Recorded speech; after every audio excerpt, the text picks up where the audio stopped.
Welcome to Liner Notes. My name is David Bixler. Trombonist and baritone saxophonist Michael Dease uses his new record, The Other Shoe, as an opportunity to shine the light on those around him. It features the music of the composer Gregg Hill and a young band comprised of clarinetist Virginia MacDonald, pianist Luther Allison, bassist Liany Mateo, and Colleen Clark on drums and cymbals. In this episode of Liner Notes, I am joined by Michael and Gregg, as Michael shares his thoughts about the motivation behind this project. Michael Dease and Gregg Hill, welcome to Liner Notes. I appreciate you guys taking the time to meet with me and speak about your new recording, The Other Shoe, which is, Michael, under your name, but featuring the music of Gregg Hill. So congratulations and good afternoon. Good afternoon. Nice to meet you. Hey, thanks, David. This is good to talk to you. So, I think the first thing, I've listened to the recording a couple times, then read some of the words that surround the project. And the first thing that I really think about, Michael, addressing this to you, is the generosity of the project. Here's, you've done a number of recordings under your own name. And on this one, you're devoted the entire recording to the music of Gregg Hill, who is new to me. And then also you've invited a number of young musicians to join you on the thing, as well as, some established figures of Jeff Keyser and Rodney Whitaker. You kind of plant yourself in the middle, and I read in your notes that you are looking forward and also looking backward, and not in a negative way, but to help those younger ones in the way that you were mentored. So maybe start with how this project came about. Yeah, that's a really great observation. Thanks. That's important to me, all those things. Generosity, that's a lot of people were generous to me, like you noted. I had people looking out for me and taking me as I came as a young person from Georgia, really green, learning this stuff, bit by bit. In hindsight, it's crazy to think that it's over 20 years ago that I started getting my feet wet in the jazz world.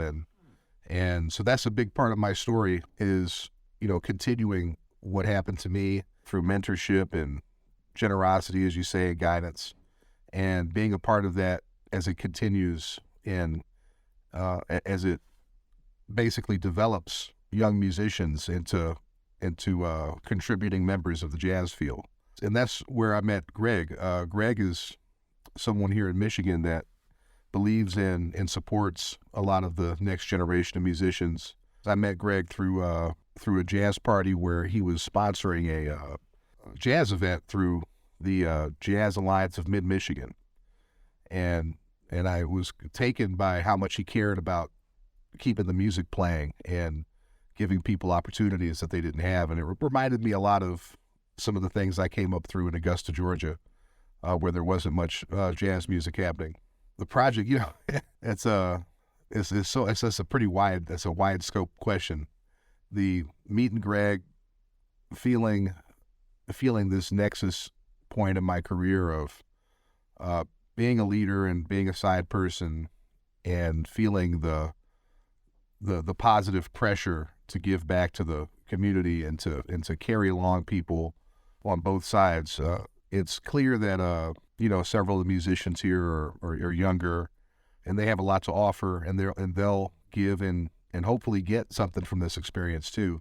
But then on the other side of that, you have Jeffrey Keyser and Rodney Whitaker, who are a generation above me, and they represent that continuum. So you get kind of a tiered effect of the music. And I think that's where the music gets really special, because something generous is happening on all different levels of the music. And Gregg, this is for you. I had not heard your music before I encountered this recording. And in reading, you come to music, like in your late 30s, you start to write music. And were you involved with music in your youth? Yeah, I was a saxophone player in high school, but then I got involved in girls and beer and college and pre-law studies. Again, I just got distracted. I always followed the music. My friends were all music fanatics, but I did not play. Okay. Then I wound up, after living in New York and Detroit, largely California, Denver, all around. With my wife, we traveled, then we had a family, and then the first 5 years having a family, it's pretty rough as far as time-wise. So then things opened up for me. Time-wise, I'd always had the passion, so I jumped on board. Once I triggered my musical instincts, then it was like a flood, basically. I couldn't consume enough knowledge, and I couldn't write enough materials. And just sort of literally swept over me. So how to explain it? I don't know. I do solely think of yourself as a composer right now, or are you playing? I play just enough to get in trouble, right? But I'm a composer, basically. That's my talent. So. Okay. All right. Very cool. And Michael, back to you. So you arranged all of this music, and I want to bring up the clarinetist, Virginia MacDonald, who is another player that I have not heard of, who sounds great. And as many a saxophonist, I have a hate relationship with the clarinet. But she's off the hook. And I gotta say, man, the clarinet and trombone front line, that happens in Dixieland, maybe. I'm not aware of anything else happening, and it's such a unique sound. It's really cool.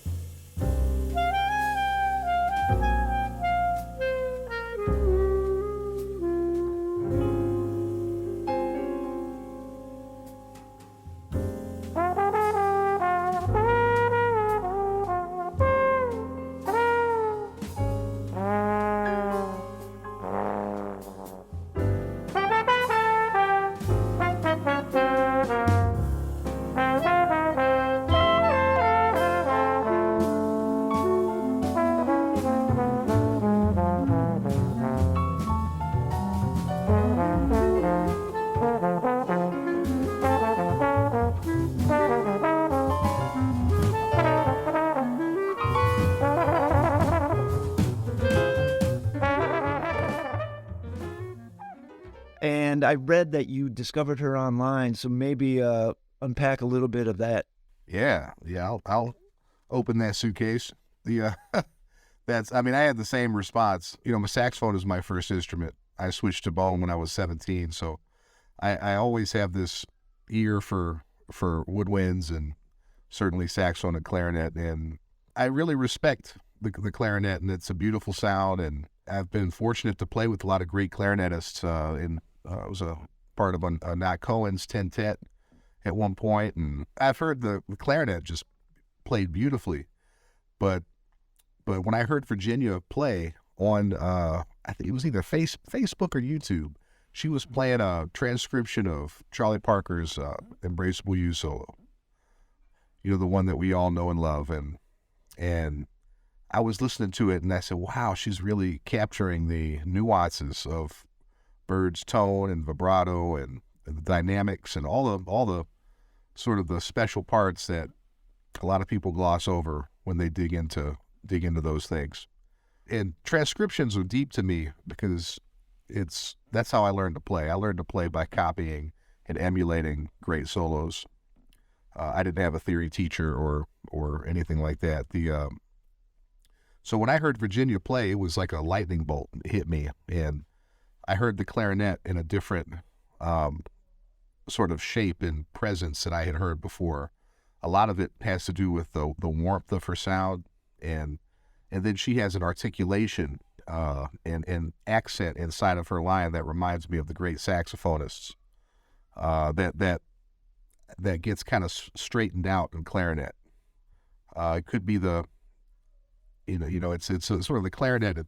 I feel like there's a lot of up and down. In the history of it, coming back from the New Orleans music. But Virginia has this very linear, modern concept and she does the traditional history of the clarinet too. So I felt compelled to find a project for us to work together on.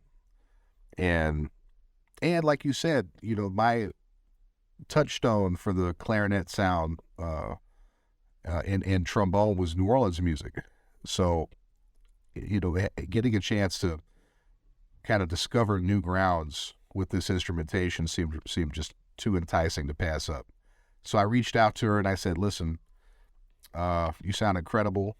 I wish I had heard you in a club, but I'll take Facebook or YouTube if that will teach me about your playing.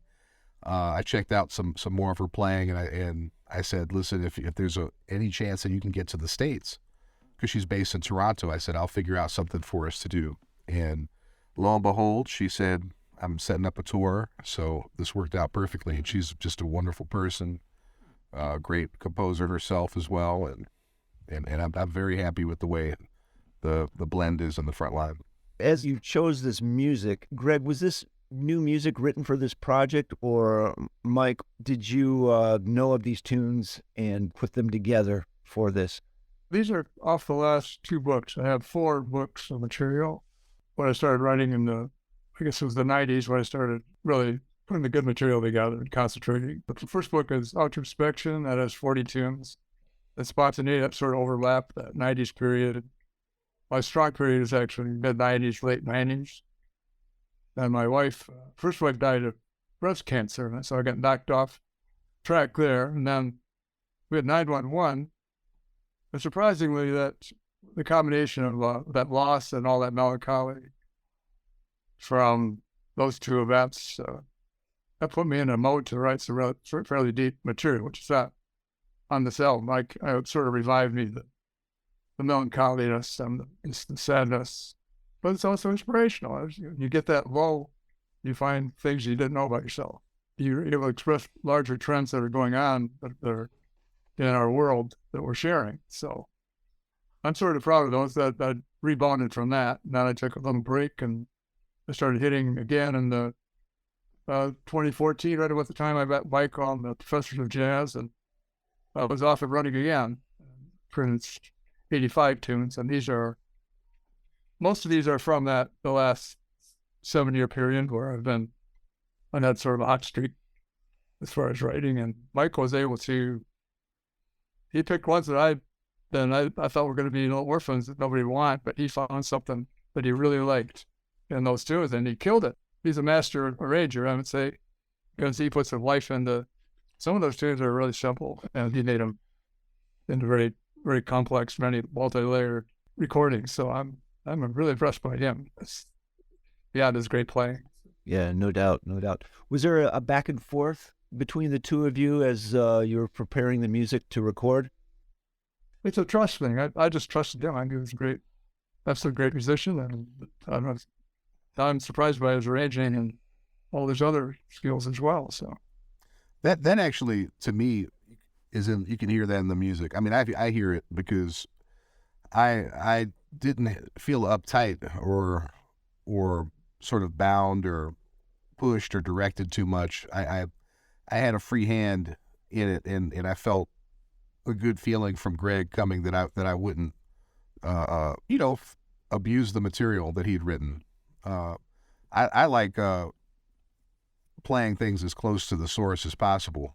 I think that's a really honest and musical way to respect a composer, is to get close like that. And then a lot of my mentors, like Bill Charlap and Benny Green and Wycliffe Gordon, they're into that too. So I like to continue that type of thing. Another take on the music is, I can tell you, I remember meeting Gregg at the I think it was a jazz festival in Michigan, and Gregg and I knew each other, and he laid one of his 4 books of tunes on me, and he said, hey, check these out, and let me know what you think. And at that time I was, a million things were happening, and sometimes you don't have enough time to sit and peruse original compositions of other folks, and I found myself putting the book on the shelf and not finding time for it. Fast forward to a couple years later, Rodney Whitaker was recording a set of Gregg Hill tunes, and he called me to play on 2 pieces. So no rehearsal. I walk in the studio. Gregg's piece, Outrospection, is on the stand, and so I have to read this, and Xavier Davis is playing piano, one of my favorite pianists, and I said, well, can we rehearse this? And he said, yeah, let's record it too, because we might get something that we like. And so this is great. My ears perk up. I feel like I'm back in the city again, And we start recording, and it's a very haunting and soulful melody, searching, and I had a lot of respect for it, and it's one of my favorite moments off of that CD, despite me playing on it. But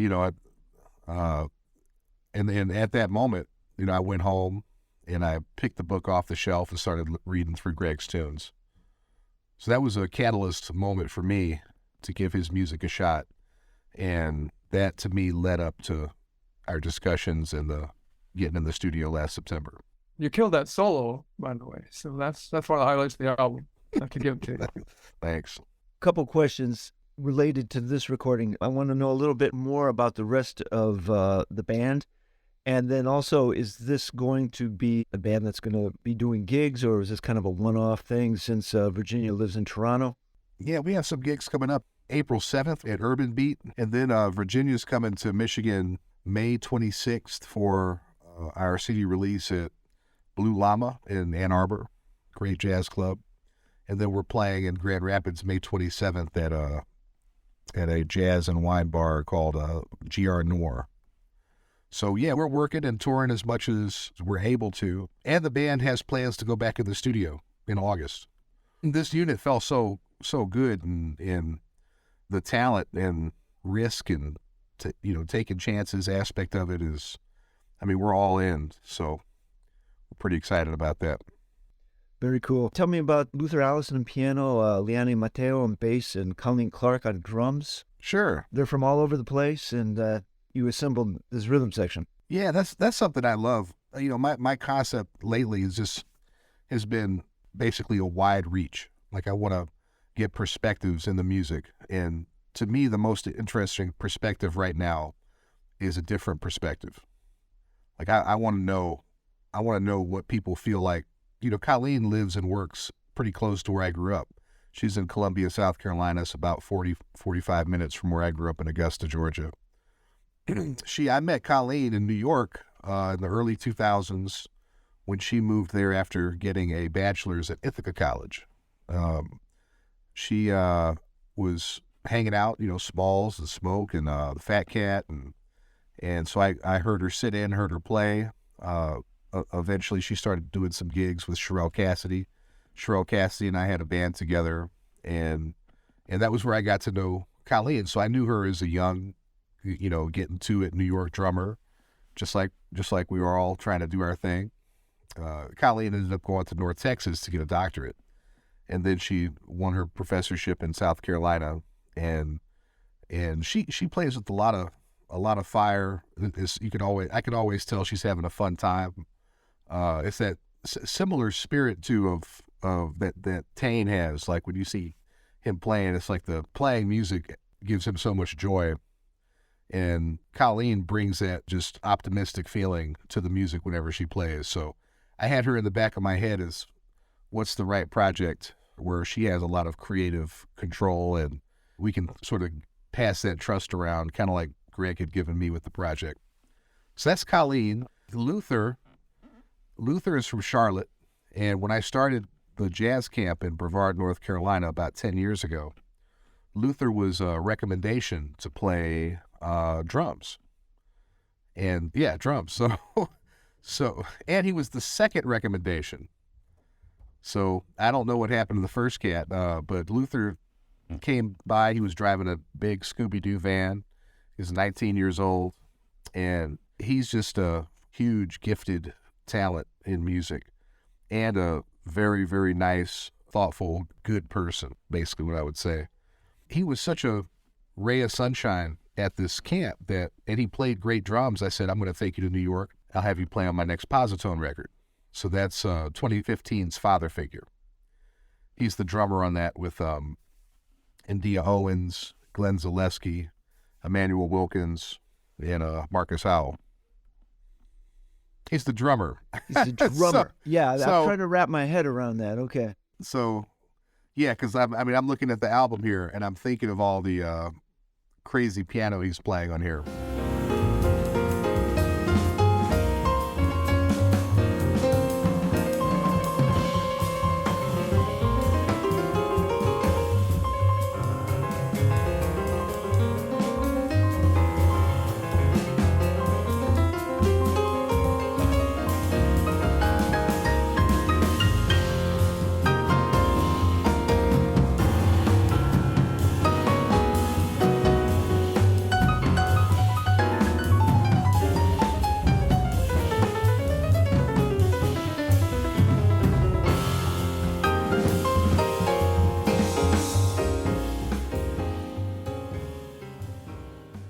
And it has to be kind of said that he's sharing an album with Jeffrey Keyser. Not many pianists could do that, you know. Tough company, man. So we're touring the band. Before we did the record, we did 3 nights in New York. And on the last night, somebody mentioned to me that Luther played piano. Oh, he never told you in He the never time he never told me. Okay. And I said, Luther, I heard you play piano. And he kind of he said, oh yeah, but I mean, and I said, well, I want to hear it. I mean, if you play piano, anything like you play drums. So I of course asked my pianist if it was okay, because I didn't want to be a vibe.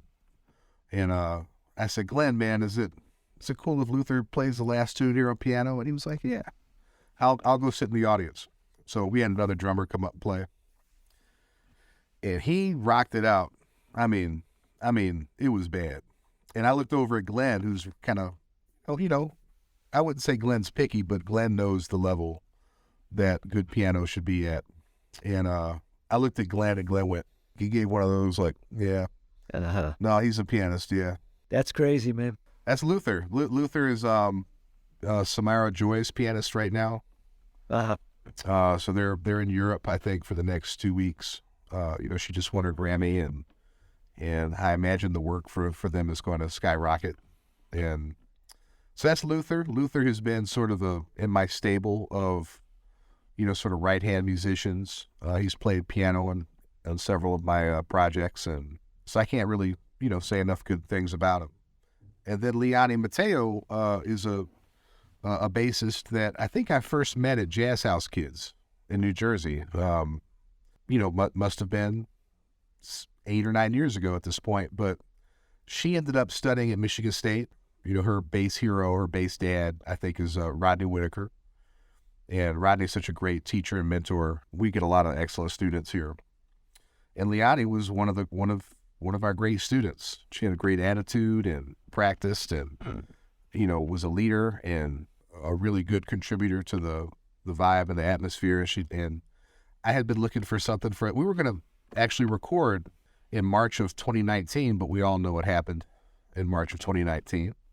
So I told her, I said, just give me time, and I want to see what you bring to a project. And she just never disappoints. She's playing with Arturo O'Farrell right now in the Afro-Latin small groups and the big band. And so I imagine she's just going to be doing great things. So. Yeah, they all sound great. One last thing, Mike, before I let you go. So, like I said, I listened to the record before reading anything about it, and I hear a couple of tracks with trombone, and then all of a sudden there's one with bone, and then baritone saxophone comes in. I'm wondering, I wonder who this is.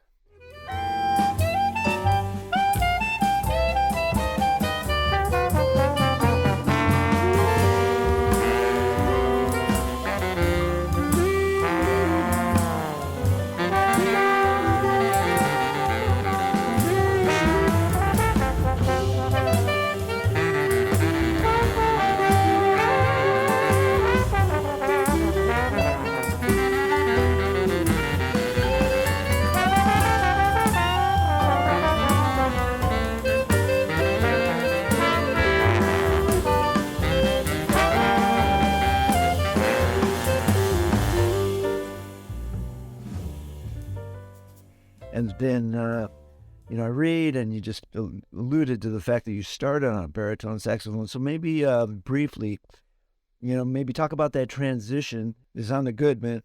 Really Thanks. good. Thanks, David. That means a lot from you, man. That's, I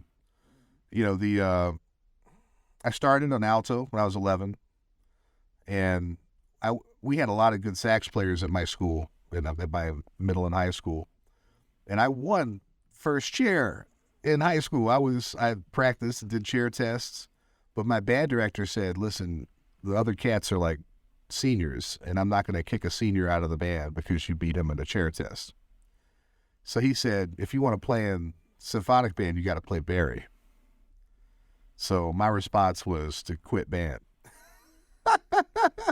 Because I was in ninth grade, so the Barry was bigger than me.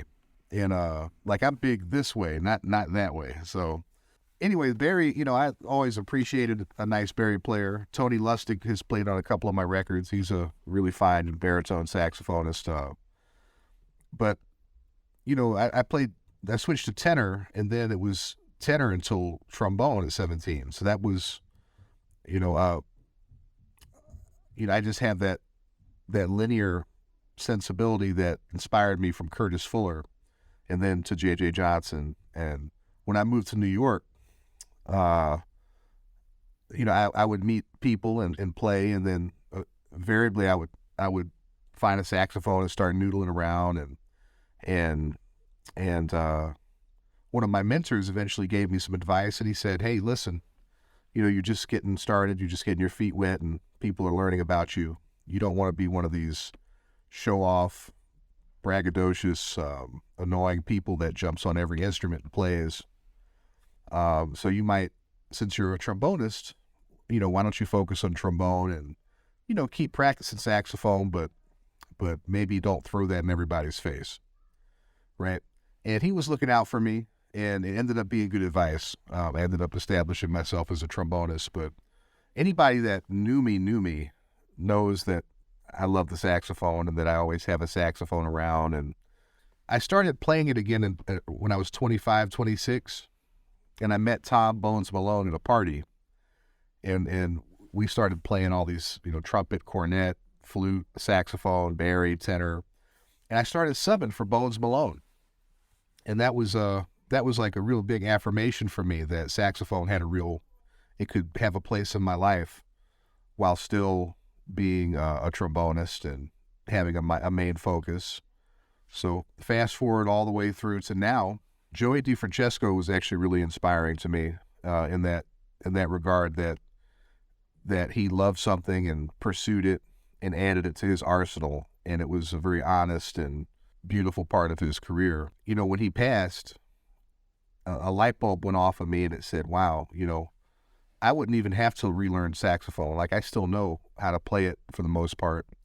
And I didn't realize I've been kind of denying it a role, like a seat at the table sort of thing. And I asked myself, is this something I'm doing for attention or just because I can, or am I trying to prove something? And the answer kept coming back, no, I love this.